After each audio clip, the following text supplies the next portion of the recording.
You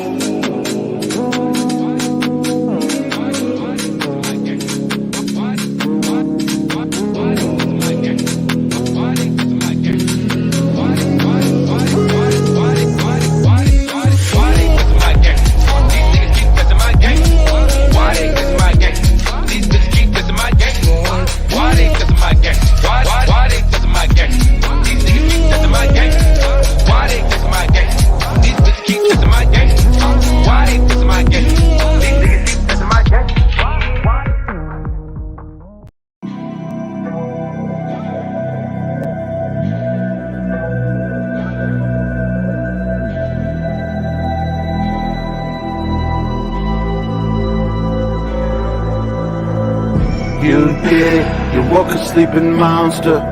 You did it, you woke a sleeping monster. You did it, you woke a sleeping monster. You did it, you woke a sleeping monster.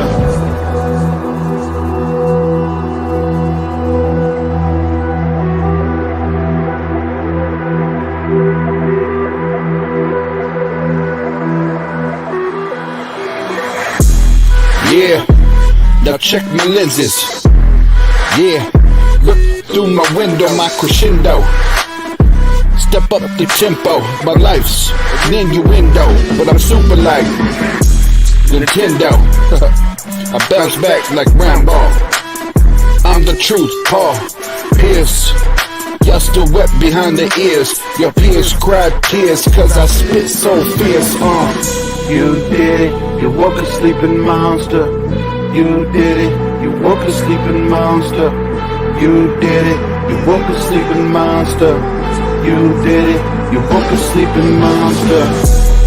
Yeah, I got a bad habit of smacking these maggots like I'm B-Rabbit. I told you boys to go grab it. Throw the life jacket, but you fell and bumped your head dead, Bob Saget.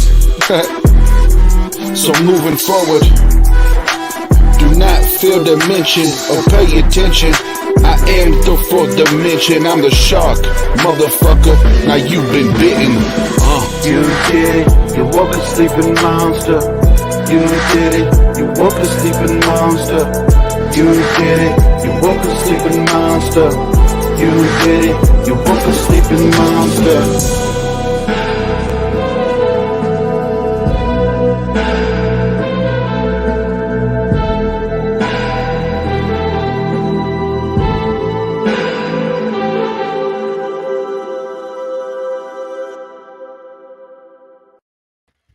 And welcome to hell. What's up, everybody? Welcome to the Atheist Network Group, or as we call it, TANG Gang. TANG Gang. And it's your boy Oz. Jena, what's going on?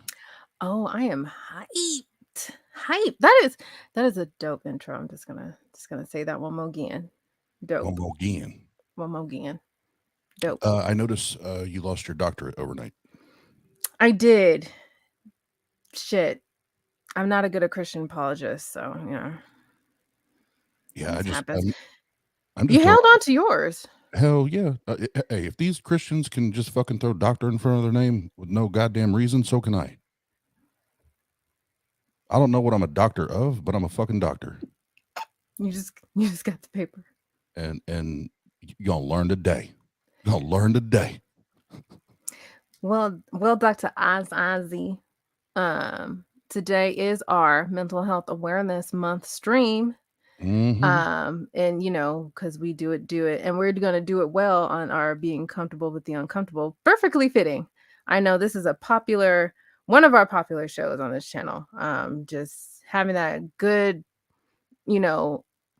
ex-religion, down to earth, mental health, being real, showing all your tears, all your everything. It's and now I finally get to be on it. So this is exciting for me. And we have some great guests for us here this evening. But let's go ahead and remind y'all of our stream, me and Oz's show tomorrow evening at 10 p.m. Eastern time. Chopping it up with God, I'm gonna get this right. Hold on. Don't tease me. The Canadian godfather of atheism. No, What? oh, babe. What? Mm, He's mm. Canadian. I said it right. Because That you was said the that was godfather never of atheists. that was never in his title. That was never. You're adding things. What am I adding? What The am I adding? Canadian. He's Canadian though. He doesn't That's give a shit about appropriate. that. He doesn't? No, he doesn't give a shit. He cares about being the godfather of atheism. Well, fuck me. Okay, can I redo it? Yes. Okay, one more again. Okay.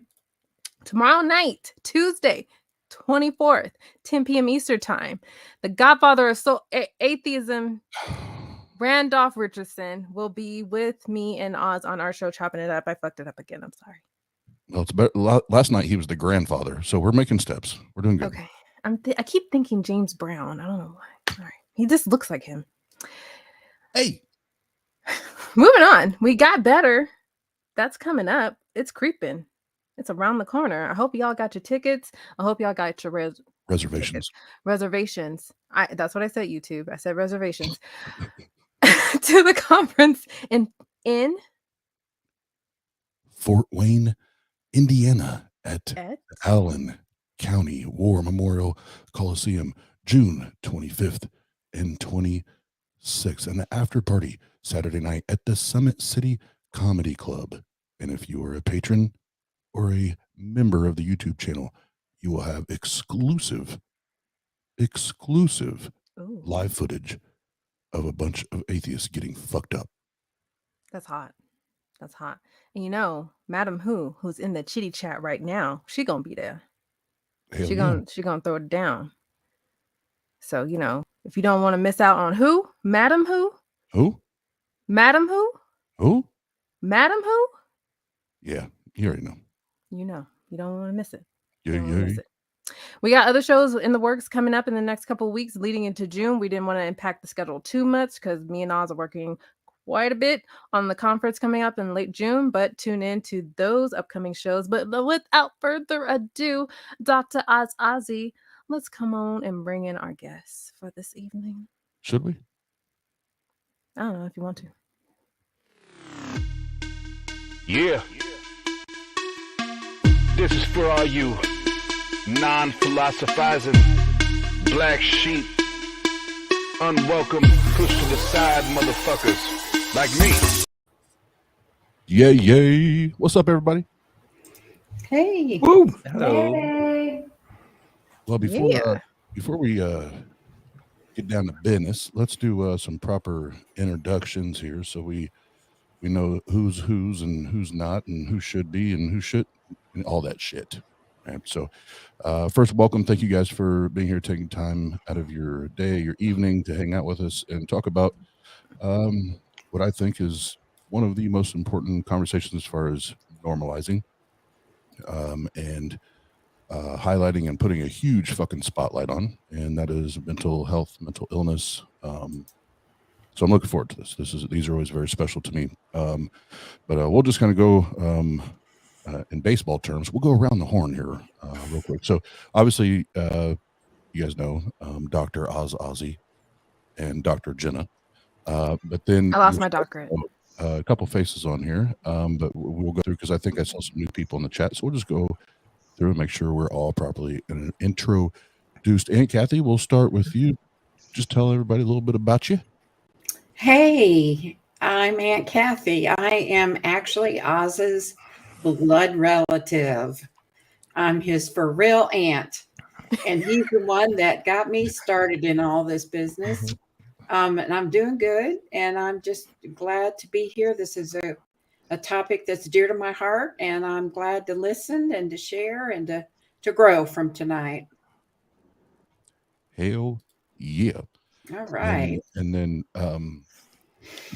continuing around, well, kind of got mixed up a little bit there, but we'll go to Shane Bilowitz, the man with the mic.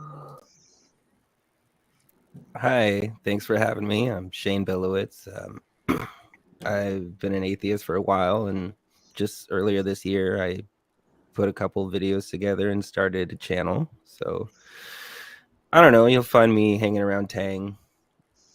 So yeah, that's me. Thanks. real quick before we change the view there. I'm highly skeptical that Shane plays guitar. Oh, here we go. God damn it, he reached for it. We need that evidence. Okay, here. I gotta plug it in and everything. Oh, you ain't got Play James Brown. Mm-hmm.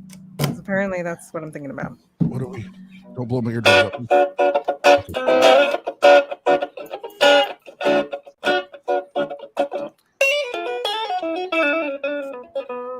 And what you guys don't realize is that little thing that he just plugged that cord into, that actually played that for him. It looked like Yeah, it was pre-recorded. It's an audio, like the player piano.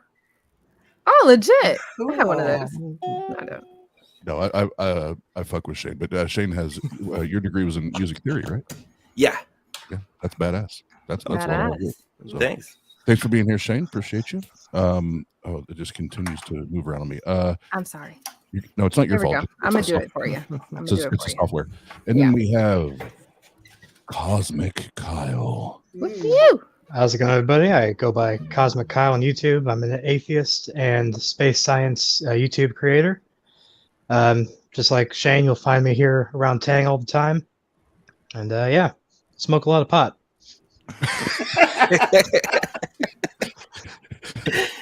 Nice. It's a requirement. No, it is. That was a great ending tag. That was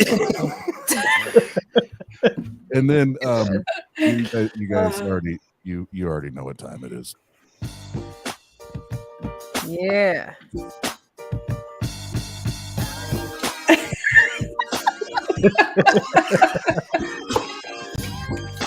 That's our SR.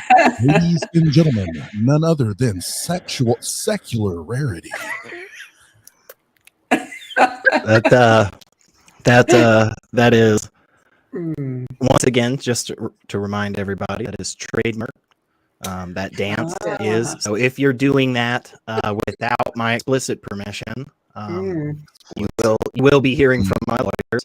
So, but no, I'm affectionately called a stream hobo by many of my friends. I just kind of hop around and jump on a various bunch of different things, and I'm really excited. This is a wonderful panel, so I am super excited to be here with all the others. And next time he's here, since he said that, he said hop around, I'm gonna have a remix that will not cause us to be demonetized. So I will remix it so it doesn't do it. But I'm gonna have House of Pain jump around, and he has to hit House of Pain. I'll have to push my mic and my chair back, and you'll just see me literally jumping back and forth. You are going to be sweating the entire time. Yeah. We'll need to renegotiate the contract for this, Oz, but we'll do it after. Mark my words, that fucking shit is gonna happen. Oh, look out, buddy. Talk about selling your soul to the devil. 666. Yeah. That's definitely not least first time on the platform anyway. The little bit chat backstage, I think right at home, not just on stream, with the gang, the crew, and the subscribers. On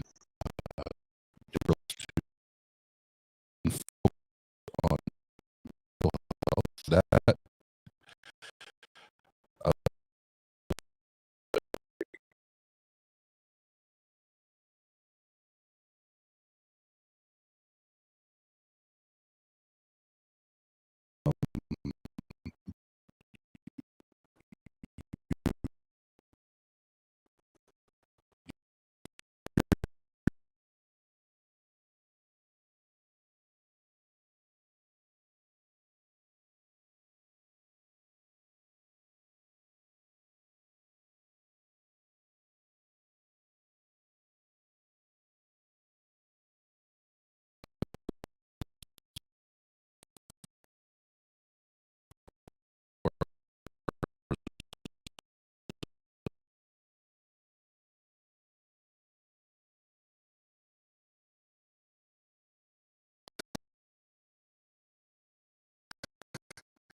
network group. A little bit about yourself before.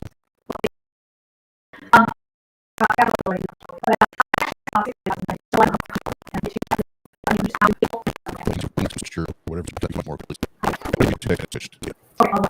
and instead of her, I'm joining us.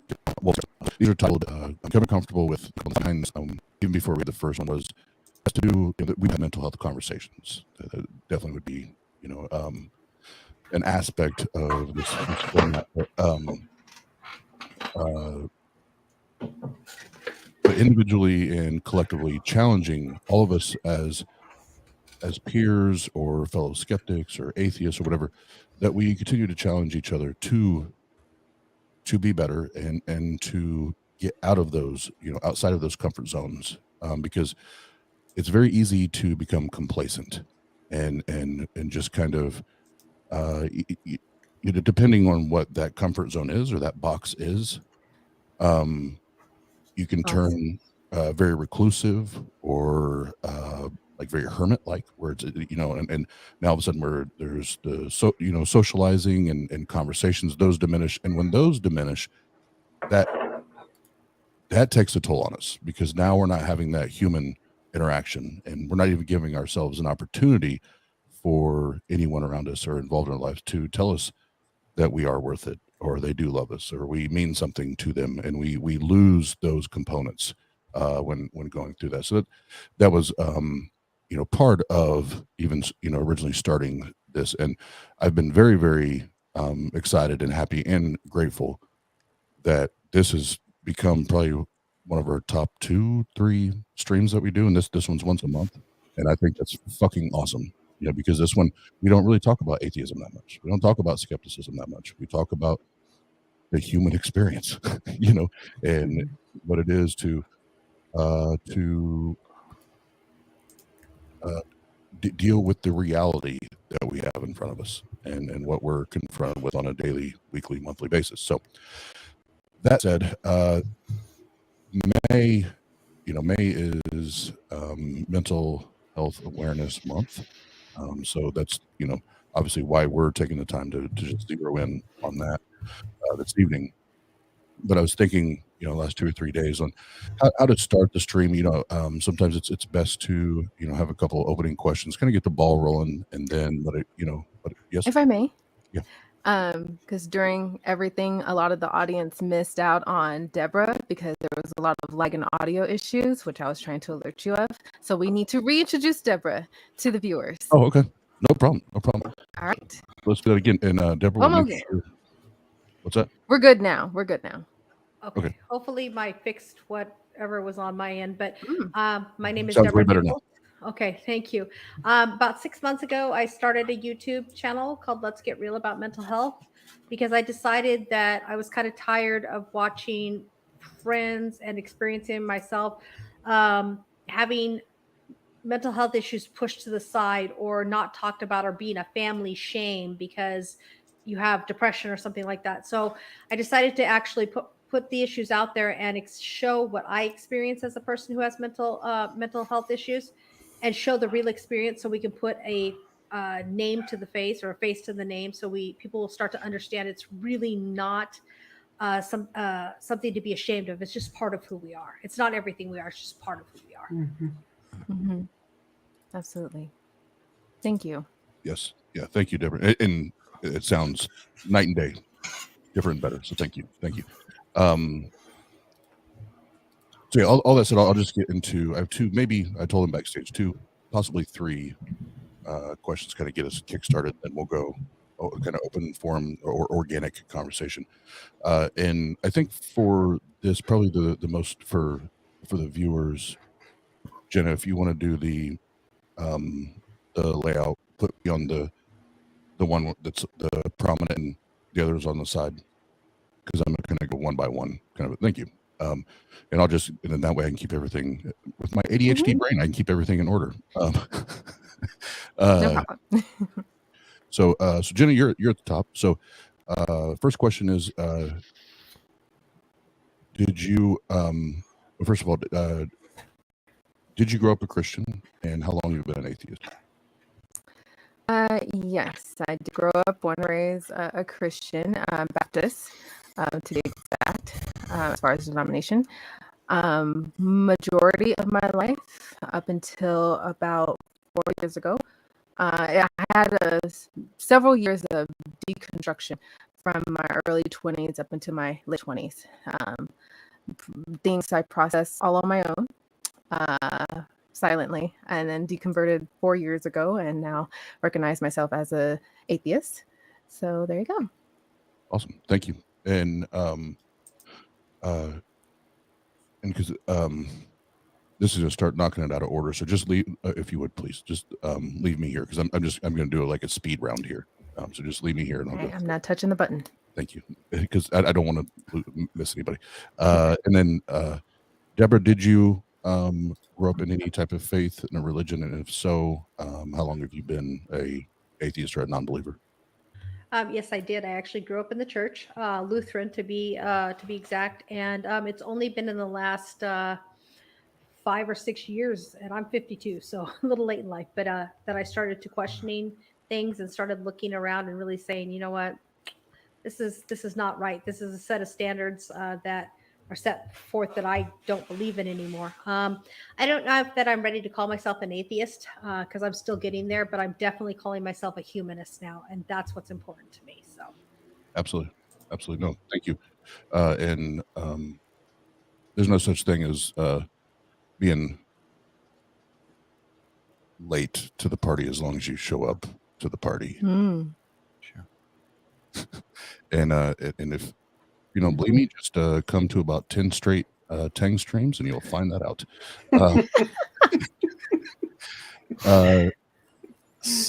Secular Rarity, did you grow up any within a faith or religion, and if so, how long have you not been connected to that, or atheist, or whatever you may call yourself? I was raised Methodist, and I have been actively a non-believer, actively calling myself a non-believer probably for the last 10 years, but actually taking the label atheist for probably the last 7 to 8. So, okay, awesome, thank you. And then I know the answers to this, but there's a lot of people in the chat that probably won't. Aunt Kathy, were you a believer? And if so, how long have you considered yourself a non-believer, atheist, skeptic, whatever title that you would be? I became a believer at the age of 16 and was involved in the Jesus People movement. Was in the, I'm going to tell my age, sort of, kind of, was actively in the Christian faith for 50 years. And then in the last 5 years, I had a lot of questions, didn't realize it was deconstruction that way I was going through until I met with you for pizza one day. And then I would say I've actively been considering what I am for over a year. I'm still, I think I can call myself an atheist. I don't believe in the biblical God. I don't believe in the supernatural anymore at all. So that's pretty atheistic, I think. That pretty much defines it. Yeah. And real quick, we'll pause on the serious part of the conversation, and we have 2 happy birthdays here, so I don't forget later. So yesterday was Aunt Kathy's birthday, so happy birthday, Aunt Kathy. Thank you. Happy birthday. Yay. Please don't. As long as you don't come with a sombrero, you know, that don't do that to me. I respect that. Thank you. Well, and as soon as I start to sing, viewership will just and then tomorrow is CosmicKyle's birthday. He turns 19. Happy birthday. 19. Come on. He does not turn 19. Let's be good skeptics here.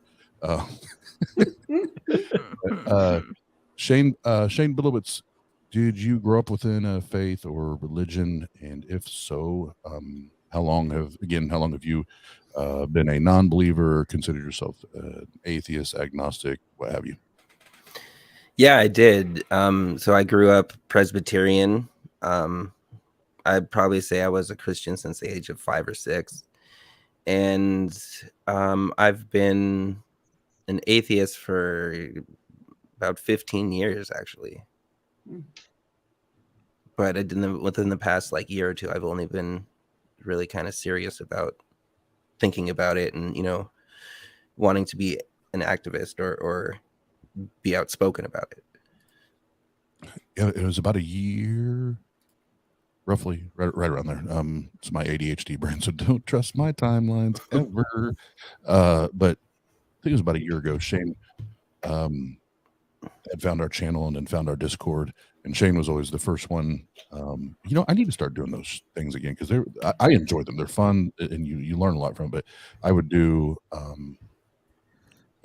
basically when they do street epistemology, but I would play the Christian and have people go through the Socratic method or street epistemology. And Shane was always like one of the first ones, like, yeah, let's get it, bro. Let's do it. You know, so we need to start doing that. It's fun. Yeah, that was. But thanks for being on, Shane, as usual. Thank you. Last but not least, tomorrow's birthday boy, CosmicKyle. Did you grow up within a religion or faith, and how long have you not been involved? Yeah, I grew up Christian, and around the age of 19, I was beginning questioning. At 20, I considered myself an agnostic, and from then on, I called myself an atheist. So about 7 years as an atheist. Awesome. So for those in the chat, if you did not realize what just happened, CosmicKyle is it's Back to the Future because he turned 19 tomorrow, and he's already talking about at 19. His age progression. It's quantum mechanics stuff, Oz. I wouldn't expect it's really high level stuff, physics. man. Yeah, it's Yeah. Kyle operates on a B theory of time.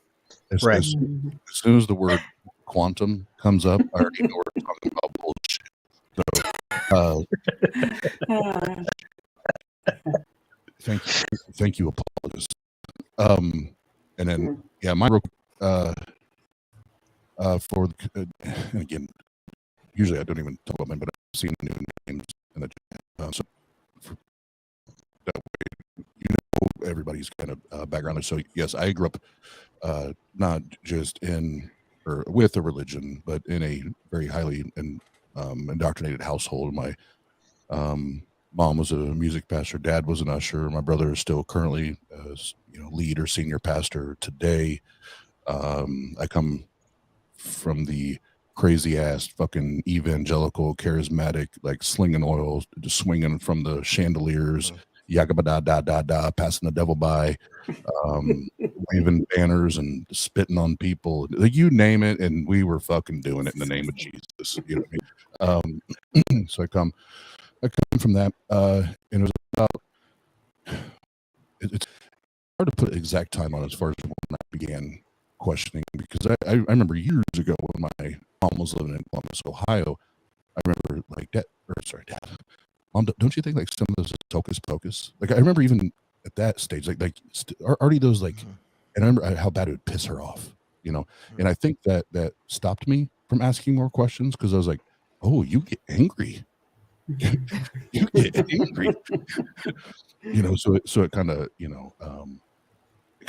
pumped those brakes. But I would say about 5 years ago now, 4.5, 5 years ago now, was when the internal, like what Aunt Kathy was sharing, that internal, like something's not making sense, man. Something's not sitting right. You know, something's not clicking no more. And then so about should be 2.5, 3 years ago, like fuck it. Fuck, this is some bullshit. This is some bullshit. And it was about 2 years, well, right. So yeah, right, a little over 2 years ago is when I was like, not only am I an atheist, I want to combat these bad ideas. I want to go head to head with these bad ideas. And how do I parlay that? And this will lead into the next question for you guys, and we'll go open format. Is I spent until I became an atheist, and first of all, an atheist to me before I ever came out and said, but it was that moment for me. I was like, fuck it, I don't believe in this shit anymore. This is dog shit, bullshit, cat shit, whatever shit it is, it's that shit. And I started to go and seek therapy, and I started to talk to professionals. I did not realize the level of neglect, absolute neglect, that I suffered from at the hands of this religion, the hands of this bad idea, this bad belief. So I went 5 years, right around there, 35 years, undiagnosed, unmedicated, untreated, and people wonder why I was batshit fucking crazy out of my goddamn mind. I was left to my own devices to self-medicate, self-care, and no wonder I was batshit fucking crazy. So the reason I say all that is, again, we'll start at the top with Jena, whether it's a personal, personal experience, or maybe family member or friend, whatever it is. Do you see religion ever being an agent of promoting and endorsing the treatment, the care, and again the normalization of mental health and the progression of it being just as accepted as somebody being treated with diabetes? Do you see religion, especially Christianity here in America, ever being something that is a that is a promoter or an endorser of treatment, medication, so on and so forth? No, I do not. As a whole, maybe there are small pockets of like maybe close family members of other people, or just maybe some smaller denominations that are a bit more inclusive than others. Fundamentally, as a whole, no. And well, I can just leave it at that. I don't have to express more. No. Yeah, well, I'm sure in the open format we'll get into all that plus. Deborah, same question. Do you see in that? I said religion, but that's here in America. Let's just be specific. We're talking about Christianity. Do you see religion or specifically Christianity ever being a promoter or endorser of proper mental health care, education, anything like that? No, I absolutely do not. And I'll just share a quick story. I was diagnosed when I was 15 with major depressive disorder. I was not put on medication. My parents were told to pray about it and would help me to settle down.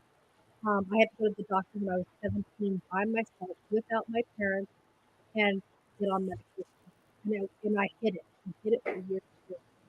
I didn't any Deborah, your mic started to cut out again there. And I feel like what you're saying is very important. So I don't want to miss it. Okay, is this better now? There you go. Okay. What I was saying was that when I was 15, I was diagnosed with a major depressive disorder, and I didn't get medication. My parents were just told to give me more structure and to pray on it, and everything would be fine. God would find me a way to do that.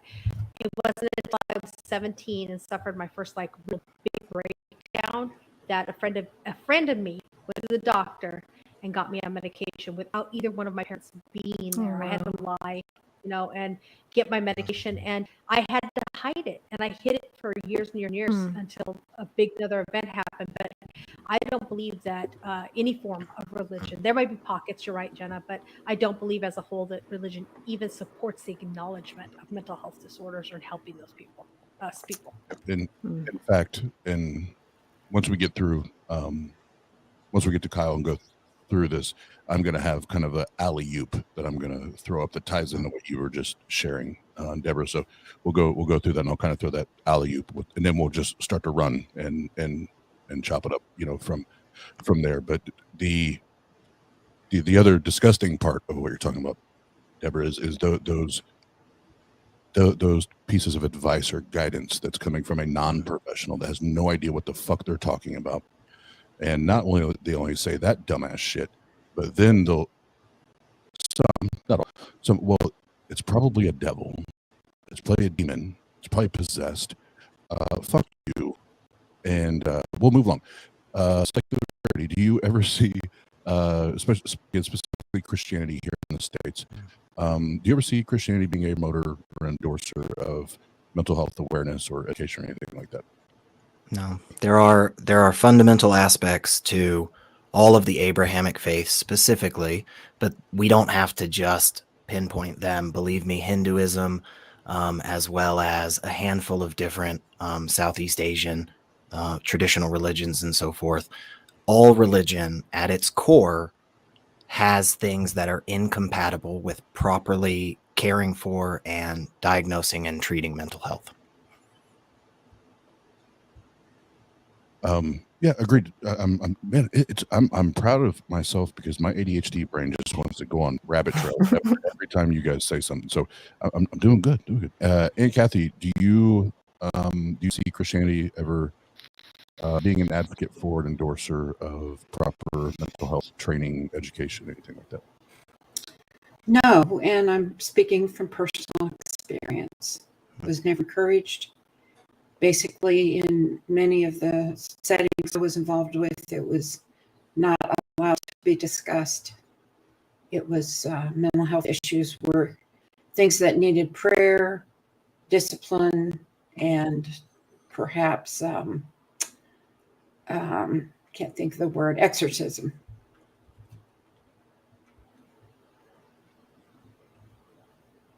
Yeah, see, I was down track. I was about to preach. Shane Bilowitz, do you ever see Christianity ever being an endorser or promoter of proper education or information around mental health? No. When I was a Christian in high school, I actually did go to therapy. My parents did take me to therapy, but that was not at the recommendation of the church. And I bet if they had talked to the church about it, they probably would have recommended against it. So I mean, the whole, like, a big part of Christianity is, it's your soul. So if there's something in mental health, they usually say, oh, it's a problem with your soul or with your you have some, maybe the devil's trying to attack you. Actually, the one thing that I remember the most about what my parents have said to me, or one of the things, is my mom, I used to have long hair in high school, and she thought that maybe my anxiety and all the problems I was having was because God was punishing me for having long hair. Shane, that explains so much about my life now, man. I didn't realize it was that. I should have. I'll be calling a barber tomorrow. It's like reverse Samson. Can we get your mom on the phone and talk about Jesus? No, I'm kidding. I'm kidding. We don't have to go down there. I don't want to, talk shit about my parents. But no, I'm talking. That was something I'm talking shit about Jesus. So okay, fair enough. Because Jesus had long hair. And Jesus is a myth, so it doesn't matter anyway. All right. And again, last but not least, CosmicKyle, do you ever see Christianity being a promoter or endorser of proper mental health care, education, information, anything like that? No, not at all, actually. In fact, I sought out therapy, and when I told them I had no religious belief, no gods, they told me, well, if you don't have spirituality at least, or faith, then you have no hope. So no, I don't see religion as helpful, especially in the case of mental health. Yeah, and and I should say I haven't sought out therapy since because of how bad the experience was.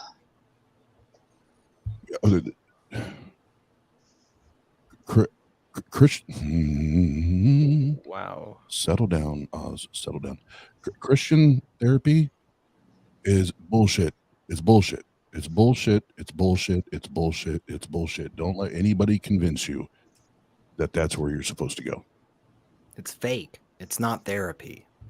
It's literal bullshit. Yeah, I mean, that is not how. It's the same thing with the whole like alternative medicine bullshit. Like if it's medicine, then it's not alternative because it actually does the things that you're hoping that it'll do without any terrible consequences. So Christian therapy is just not therapy because all you get are the negative consequences. Even if you're able to paper over, like I've heard a lot of stories of people, you know, their marriage was on the rocks and then they went to a Christian counselor and then, you know, things got better. But the reason that things got better is just because they just actively don't like each other basically and don't talk about anything. Now that's a personal story. I understand that. But there are statistics for this shit. We're not pulling it out of our ass. Like you can just go look at the people that have gone through it. But yeah, it's fake. It's fake is what it is. It is. And yeah, to kind of segue there, and this is the alley-oop I was talking about, and then we'll just go open format. But I'm gonna tell you right now, it's an alley-oop, but it's a heavy hitter because it's very real life, like in two different dimensions or ways for me, and it will be for Aunt Kathy as well, just to be clear. And growing up in a Christian home where my mom and I shared, if not all, damn near all the same mental health diagnosis. And it was scary how similar it was. And I don't remember what year it was, but I remember it was about a month or 2 months before my grandpa had passed. So it's 4 years ago, whatever it was. But I had my first like straight mental breakdown. Lost my, again, still not medicated, not diagnosed, and had my first like fucking brain hit the brick wall. I fucking lost my shit. And all of a sudden I woke up one morning and I'm in a psych ward. And I'm like, oh, this is fucking cool as shit. Good job, bro. You know, and it was humiliating, right? Embarrassing, you know, and all that at first. But once I started meeting the professionals and talking to the professionals, and we were focusing on why I was there, not that I was there, but why I was there. And we started to put a game plan together on how to help me be better and to be healthy and to be happy. Like all of this now, all of a sudden this structure around my mental health and my happiness starting to be put in place. I was like, I already felt better. While still sitting in the cuckoo nest, right? I'm still in the motherfucker. And I'm already like, I already like this plan a lot better. I already like this plan a lot better because I'm already hearing that there's structure and guidance and there's medicine and there's treatment and there's therapy. I already like this a lot better. So I had that and I walked away, and that was one of the things that helped kind of knock me over the edge as far as Christianity being bullshit, right? And not going into atheism, but just that, like, now I know all of that shit's bullshit, because for 30 something years they've been praying that I'd be healed from this and this would be removed, and here I am in the fucking nut ward, right? And nothing's changed. But within weeks of being there and talking to professionals and having medication, and then them giving me even a simple shit that I still use fucking right now today, like breathing exercises for my anxiety and things like that, just little fucking things like that made a huge impact, right? So there's that, and there's way more, but we have that. Then there's my mom, that again, like I said, we had almost verbatim the same diagnosis, everything.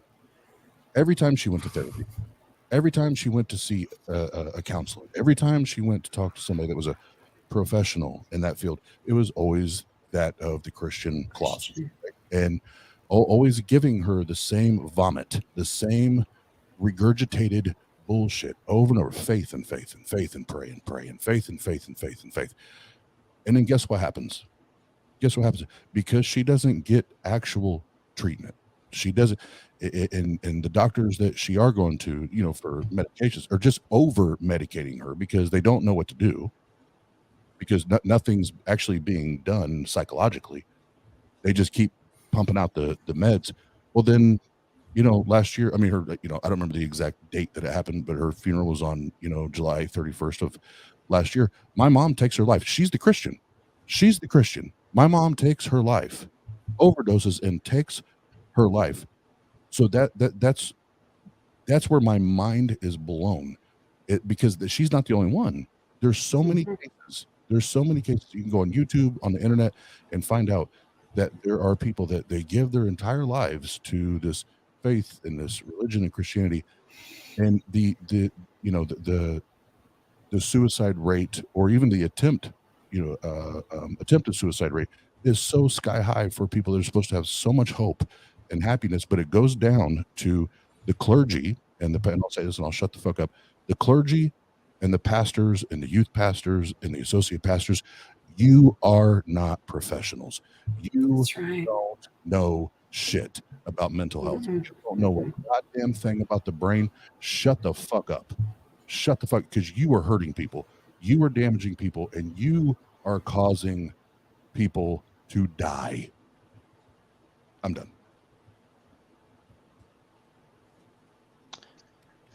Yeah. That was supposed to open a conversation. Where do we go from there? Where do we go? I mean, you're right. We're processing. You're absolutely right. Mm-hmm. It's weird that in so many other avenues of life, it seems we're so comfortable with kind of yielding to the expertise, right? Like I can promise you, none of the dudes around here that I know driving their souped up big trucks, woo, they go fast. None of those guys would be comfortable if I was like, hey, so I got this buddy of mine. He's like super Christian, and he'll take a look at your car. Doesn't have any technical training in like auto mechanic at all, but he's Christian. Why would we in this instance just stop that general urge that we have with every other thing that we do? We want to go do something in life. We're about to go buy a bunch of computers and a bunch of audio equipment. We don't just like go ask the first jackass on the street holding a book. Like we go to people that we know that are like, it's like, oh, hey man, you've been doing this for like a while now. Like, is this a good speaker? Should I maybe get this cable instead? When it comes to something so vitally important to everything else, if your mental health isn't right, how the fuck is anything else? Why would we cede that authority, to just some jackass? Again, it's just, I got a book, I read it a bunch. Let me tell you about your brain. That amazes me as well, because when I was a first-time parent, I was looking for a babysitter for my daughter, and the person referred me to this babysitter and said, and he's LDS, so it'll all be okay. I'm like, thinking in the back of my head, what the hell does his being LDS have to do with his ability to care for my child? Mm-hmm. And I was so dumbstruck. And what made me sick, and I'm glad I listened to myself, was like years later, he was charged with child molestation on several different levels. And I'm like, oh, but he's LDS, so that makes it all okay, right? Mm-hmm. So it amazes me that it's the veneer that religion gives to so many people and so many things. It makes it look all nice and pretty and shiny, when in reality it's just trash. There's nothing here. Like what you're telling me that I need to do to get better is to just like care more about talking to my imaginary friend.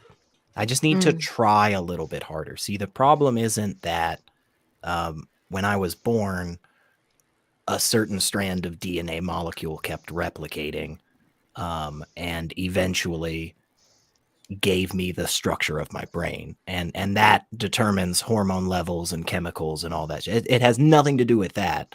It has to do with the fact that I just don't care enough. Like if I really wanted to be better, you know, I could be by just simply praying, you know, just simply giving that up to God. I think for years the church in America especially has been taught and trained that the psychological part of us is part of the soul, and that you're not allowed That's a good point. to let anything infiltrate that, because it would take your awareness away from God and it would put the ways of the world into your thinking.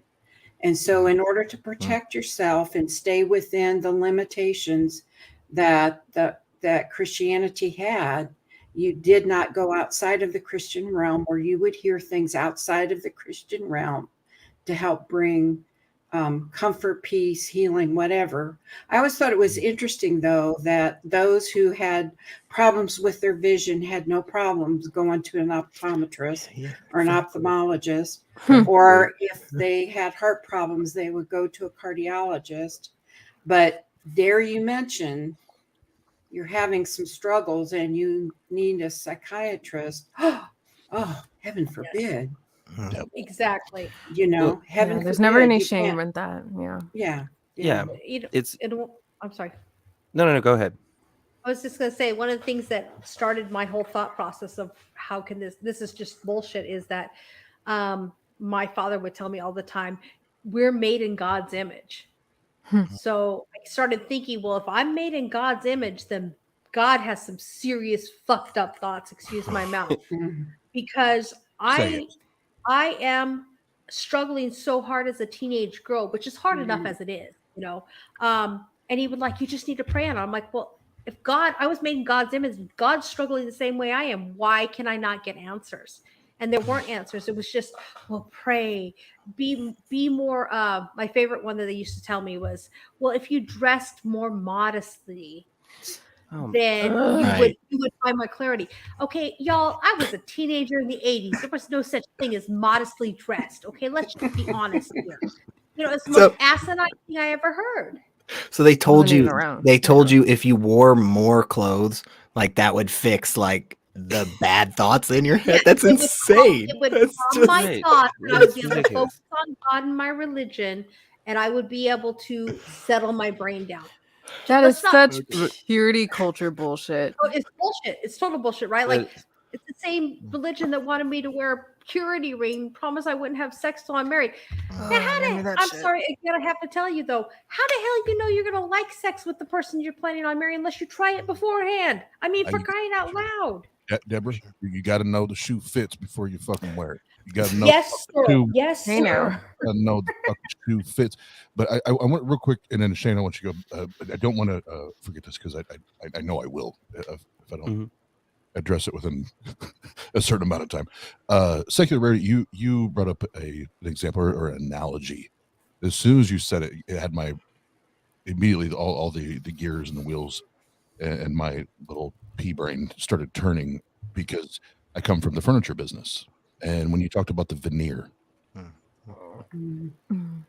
and I could go really deep with that on my furniture education, and I know more about furniture than you do the bot. No kidding. But that the veneer, like that's a great analogy. That's a great example of what Christianity or religion, as a whole, but especially Christianity, with the apologist and this particular topic, the veneer and that layer that they like to present to people, that it's pretty, beautiful, and it's attractive, and it's smooth. You can touch it, you can feel it. It's all pretty and all that. But do you know, like when I was a sales director for the company I worked for, we did $36 million annually. Do you know how many pieces of veneer furniture that we had to send back because of the like ridiculous flaws found underneath the veneer that compromised not just what was directly under the like centimeter of veneer, but not just that, but then compromised the entire structure of the furniture, right? Exactly. Where it compromised the stability, the reliability, you know, and all of that. So I wanted to bring that because that's when it comes to mental health within Christianity and the way they treat their their patrons, their members or whatever, it is this pretty picture that they paint. If you just pray and you just believe and you just have faith and you cast all of those things on God, he will deliver you. Why? Because he loves you so much. But guess what? That's not a cure. That's not a solution. That doesn't solve any goddamn thing. If anything, I can't remember who I was just talking about this in the last like 2 or 3 days, and I'll shut up. All of this points to again, the complete bullshit and hypocrisy and irony of the Bible is, you know, all the praying and believing. But then in the New Testament, it says, hope deferred makes the heart sick. And when you continue to tell people that if you hope and you hope and you believe that this thing is going to happen and it never happens, guess where you end up?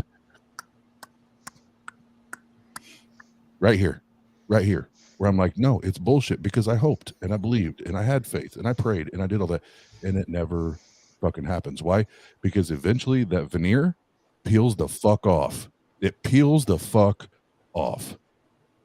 Yeah, I mean, I hoped, I prayed, and all I got out of it was crippling depression and chronic health issues. So, fuck their God. Yeah. Yeah. So one thing I wanted to say is that I think a reason why they don't usually treat this as like they would if if you had a broken leg or if you had, pneumonia or something, is because they don't think mental health is an issue that's tied to your brain. It's a problem with your soul, or that you've been touched by Satan somehow, or there's a demon. It's some spiritual warfare. So that's why they really don't like medication and anything having to do with neurology, because that's really actively disproving the notion of a soul. But the thing that I really think is so dangerous about Christian psychology or Christian counseling, whatever it is, the goal of Christian counseling isn't to make you better. Their goal is to proselytize. Their goal is to keep you in the faith. So everything that they like, all the advice they give you is geared to make sure that you believe, make sure that you are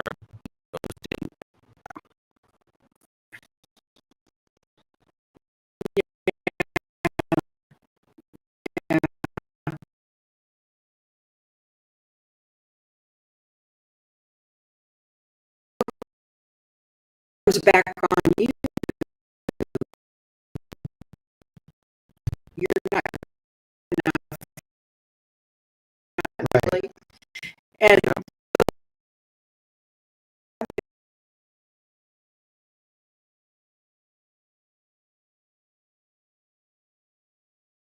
we were born with,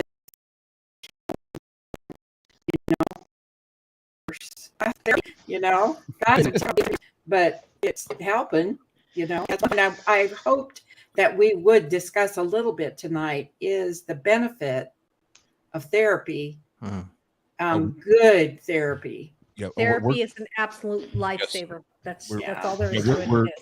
We're getting there. That's what we're going to end with. That's the most important thing. That's the most important thing.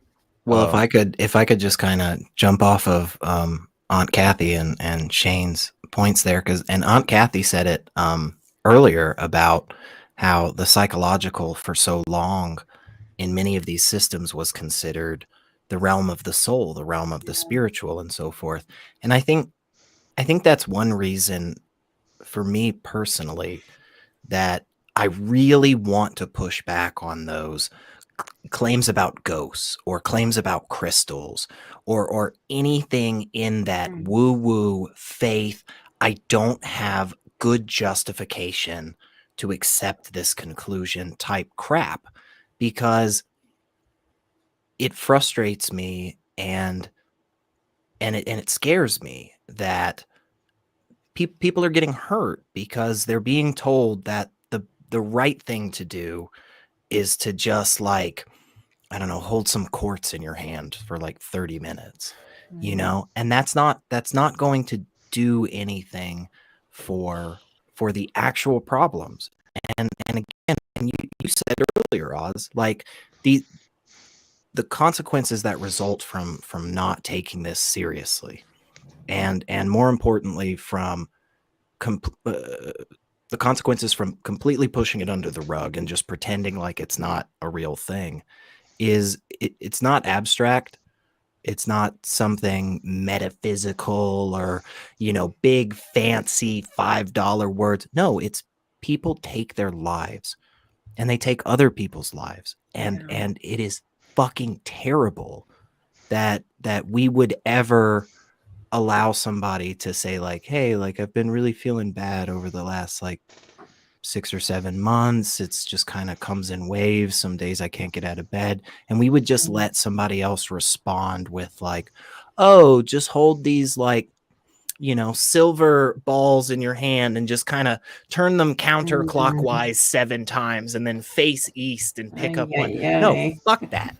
No, absolutely not. Like, go to a professional and go get help, you know? And believe me, we're not perfect on the non-religious side, but we're a hell of a lot better. And I'm going to take that every day. Yeah. 100. And the, you know, to now kind of go from that to, because we're at an hour now, to start to, if we're on a racetrack, to make the turn, and focus on, and Aunt Kathy and Secular Rarity gave us a great segue into the turn back around. Is I'll say this, and then y'all jump in and talk about your experience, or you know, maybe if it's, you know, watching or observing others. I know now, leaving that world, and it is its own fucking world. Leaving that world and being where I'm at today, I have been consistently, not sporadically, not here and there, fucking consistently, the most authentic, the most fulfilled, the most happy, the most vibrant, the most healthy, can I say that like 5 times? Healthy version of Oz that I've ever been in my entire goddamn motherfucking life. Period. And it is not in the name of a god. It's not in the name of a book. It's not in the name of a faith. It wasn't through a prayer. It was medicine. It was doctors. It was professionals. It was therapy. And if there's anything that you can do before you even maybe look into medicine, and you're looking to make the first step, and this will be to kind of open it up, and because we'll probably spend a bit talking about this. If there's any good first step that you can take, it's finding a good secular therapist. And I want to put an exclamation mark on secular, because we've already talked about these Christian ass, fake ass, Christian ass wannabe therapists. They're not there to help you. And I think it was Shane. Well, I think Shane and several people said it, but they're not there to help. They're there to keep you in the fold, to keep you believing, and keep you Jesusing and praying and doing all that. Find a secular. Notice I didn't say atheist. I don't give a fuck about atheism.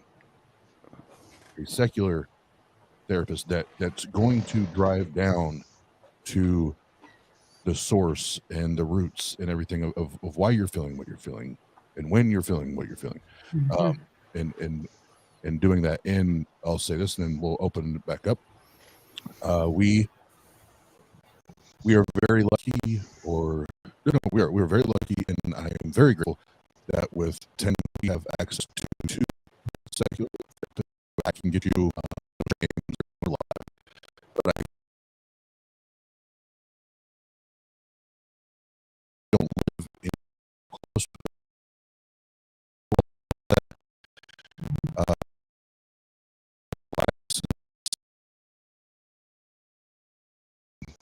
And it's the one that I talk to. It's the one that's helped me through all the shit, helped me through all the shit with my mom, you know, and all that. So we can help you do that. But so yes, kind of bring it full circle, because I didn't realize we were at an hour already. That flew fucking by. So Sure did. We'll make the turn into that, and then answer any questions that are in the chat.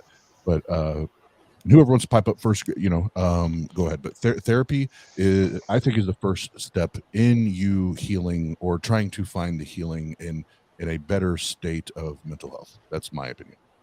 Yeah, and Oz, I'm gonna get with you about your therapist, because, like I said, the last time I had a real therapy session, the first question they asked me after I told them about some of my problems with indoctrination, specifically the fear of hell, they asked me, "Do you pray?" And at that point, I got unreasonably upset and left the therapy session, and I hadn't sought therapy yet, and I really need to. I'll get with you.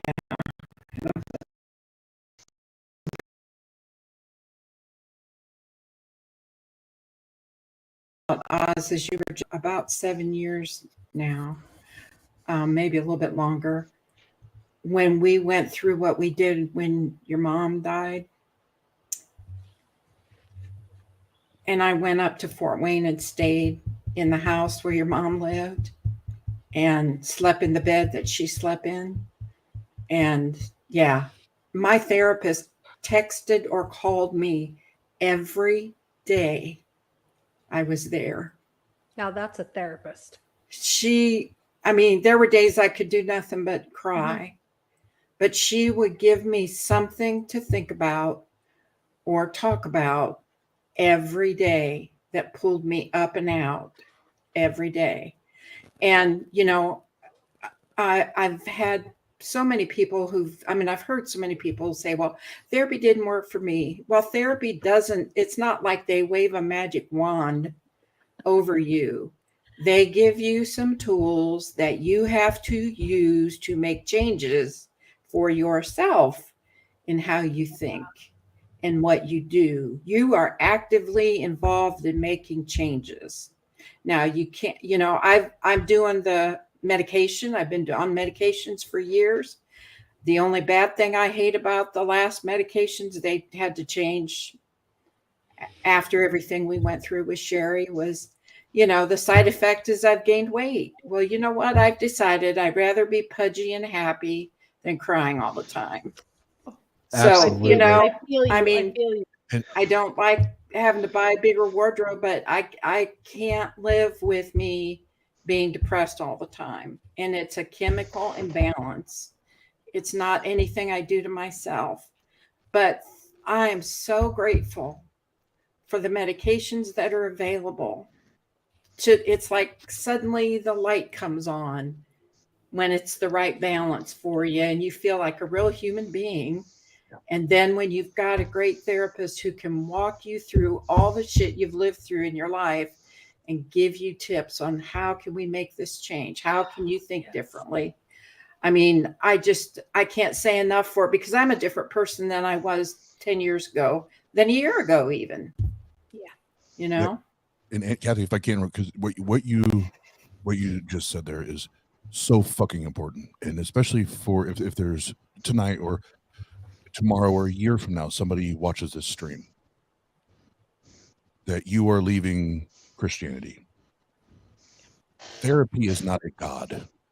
No. Therapy is not a deity. It's work. Therapy does not promise you that it's going to do miracles. Therapy and your therapist does not promise you that it's going to come and heal the blind and see the sick healed and heal leprosy. That is not what therapy or your therapist is. And that's not their fucking job. Right. Therapy, they're a tool. work. Yeah, They're a tool. That's it. Yeah, they're a tool. They're a tool. Yeah, it is a tool. If we were to compare it to like someone going to a gym, you can look at the treadmill all day long, but if you don't get on the goddamn treadmill and do the hard work, the treadmill doesn't mean shit, right?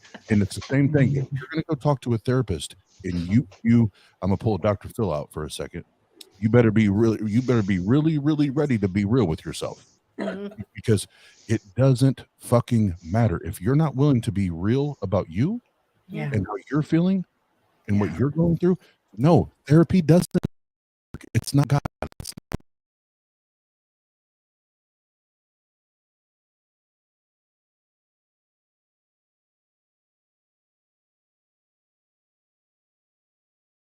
To a better life or stronger mental health. Right. I mean, I personally see two therapists, and the reason being is because I have complex PTSD from all my years of being a paramedic. So that requires another set of skills and another set of tools for me to get through, often, what you have to do. And it's painful. It hurts. You have to acknowledge that the people who are supposed to protect you and bring you up in a good way, they let you down. And not only that, they might have damaged you. And it is painful, but it's so worth it. 52 years old, I'm sitting here going, you know what? I'm living my best freaking life.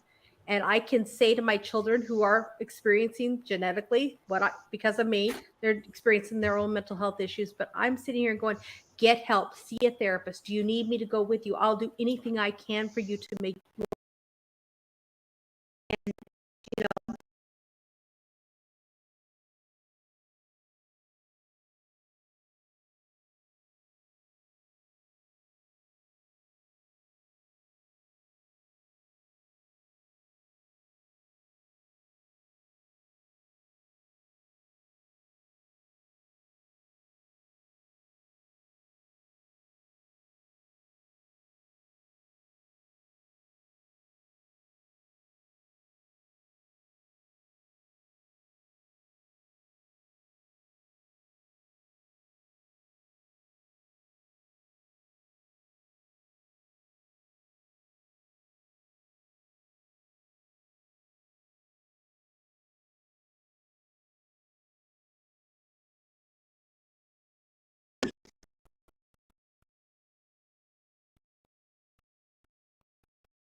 Yeah, I was just gonna jump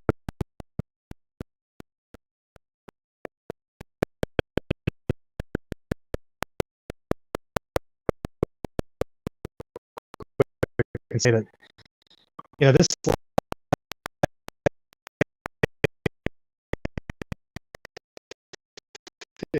is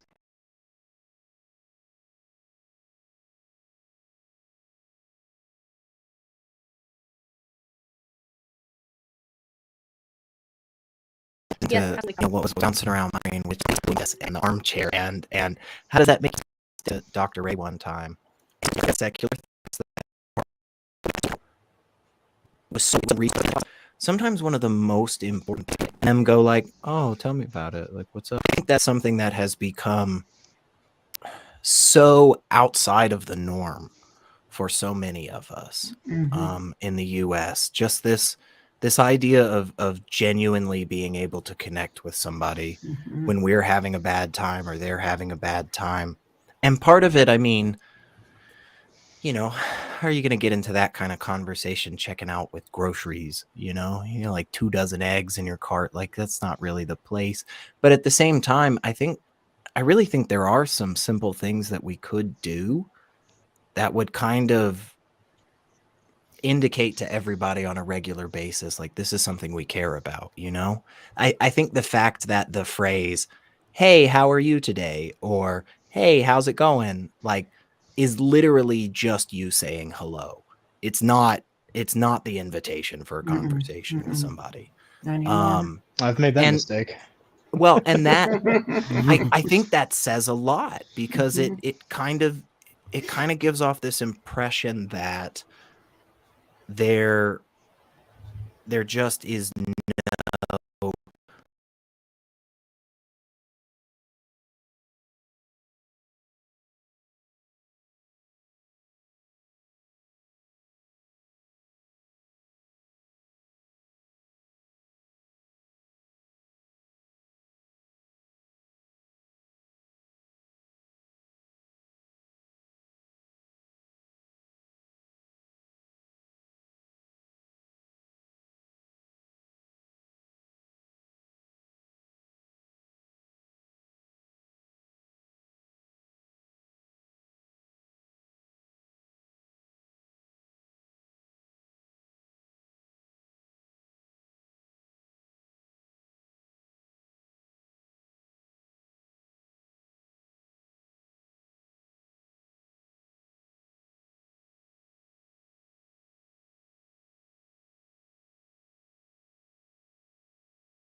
woke a sleeping monster. You did it, you woke a sleeping monster.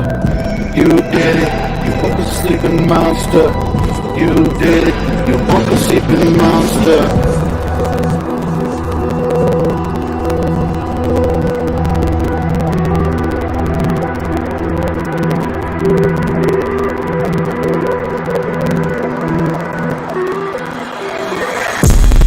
Yeah, now check the lenses.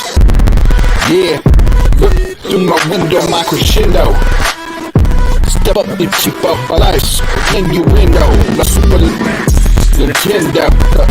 I bounce back to grandma. I'm the church Paul. Pierce. Y'all still